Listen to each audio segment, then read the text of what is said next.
Секој 10-ти тутунар во Струмичко има проблем со расадот. Болести го сотруваат младото стебло, кај него се забележува топење, сечење и уништување на расадот. Затоа експертите предлагаат третман за заштита на расадот. Обично тука се актуелни 5 видови на болести, почнувајќи од фитофторите, преку питиумот, ризоктонимите и така натаму.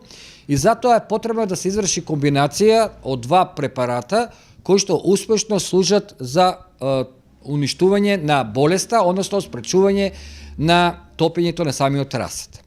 При тоа би сакал да нагласам дека во колку има појава на веќе сечење, топење, уништувањето на растенијата, заштитата треба да се изврши неколку пати на секој 4 дена, а во колку нема, превентивно, што е најдобро, да се изврши еднаш неделно. Според Ивановски, употребата на заштитните ѓубрива и препарати треба да се врши на длабочина од 1 сантиметар.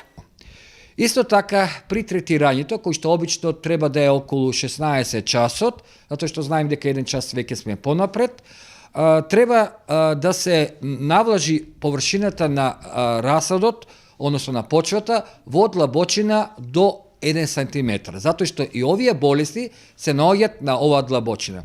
Најдобро тоа да се изврши со помошта на пумпа и потоа не смее да се ниту повторува, ако остане расад, ниту пак да се изврши миењето, како што некои мислат, на самите растенија, затоа што во колку потоа се измие со чиста вода, ќе се разблажи, односно ќе се драстично намали концентрација и нема да има ефект. Доколку не го заштитат расадот, тутунарите се соочуваат со опасност на доцнење на засадувањето на тутунот.